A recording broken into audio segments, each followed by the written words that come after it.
Et si nos problèmes n'étaient pas juste des obstacles, mais disons des opportunités déguisées?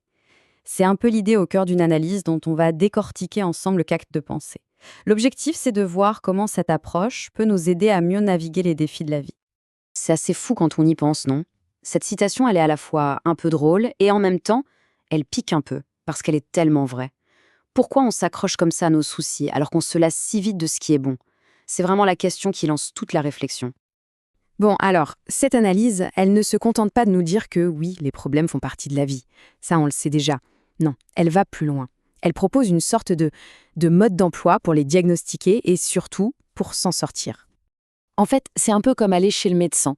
Avant de donner un traitement, il faut poser le bon diagnostic. Sinon, ça ne sert à rien. Eh bien, l'idée ici, c'est exactement la même chose. D'abord, on doit comprendre d'où vient vraiment le problème. Alors, quelles sont ces trois grandes familles de problèmes qui sont identifiées? Allons voir ça de plus près. D'après ce cadre de pensée, n'importe quel problème peut être rangé dans l'une de ces trois boîtes. Est-ce que c'est juste dans notre tête, une question de perception? Est-ce que ça vient de quelqu'un ou de quelque chose d'extérieur? Ou alors, est-ce que ça vient de nous? C'est vraiment la toute première question à se poser pour commencer à y voir plus clair. Cette anecdote des soldats, elle est hyper parlante. Elle nous rappelle à quel point nos pires ennemis, bien souvent, ce sont nos propres pensées. La peur, les mauvaises interprétations, tout ça peut nous faire mener des batailles qui en réalité n'existent que dans notre esprit. Voilà, c'est toute la différence entre le stress de s'imaginer une catastrophe qui n'arrivera peut-être jamais et devoir gérer les conséquences d'une vraie tempête qui a abîmé le toit. Les deux situations sont angoissantes, oui, mais la source n'est pas du tout la même. Alors, qu'en est-il de cette fameuse troisième catégorie, celle qui est peut-être la plus difficile à admettre? On connaît plus ou moins l'histoire de Jonas, ce personnage biblique qui se met dans un pétrin pas possible en essayant de fuir ses responsabilités. Et si, parfois, on avait tous un petit côté Jonas en nous? C'est sur cette idée que le sermon insiste particulièrement. La technologie, c'est génial, ça nous facilite la vie. Mais ça peut aussi devenir une source de problèmes bien réels. La cyberdépendance, c'est l'exemple parfait. Le chiffre cité est juste énorme.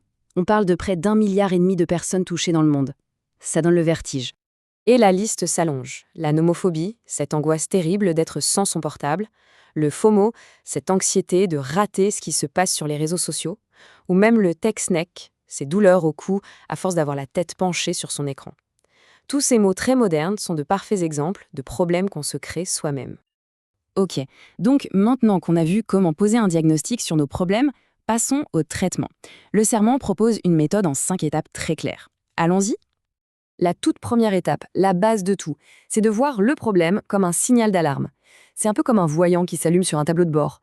Si des tensions reviennent sans cesse avec une personne, par exemple, ce n'est peut-être pas seulement sa faute, c'est peut-être le signe qu'il est temps de changer sa propre façon de communiquer.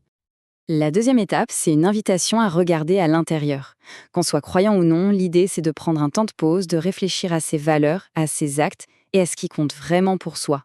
C'est une sorte de reconnexion à soi-même. Troisième étape, accepter qu'on ne peut pas tout contrôler.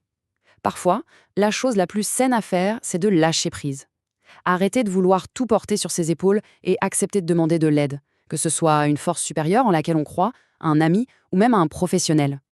La quatrième étape, c'est de tenir bon, c'est de garder le cap, même en pleine tempête.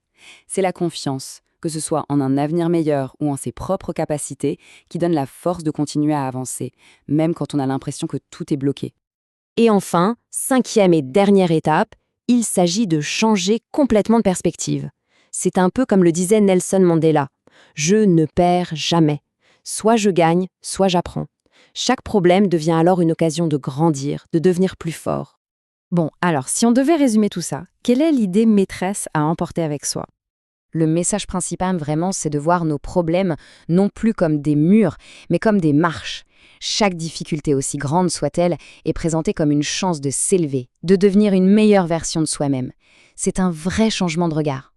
Et ça nous laisse avec une question de fond, une question à méditer. Si chaque problème est une opportunité déguisée, alors quelle est l'opportunité qui se cache derrière le défi que l'on rencontre en ce moment? C'est une réflexion qui, potentiellement, peut tout changer.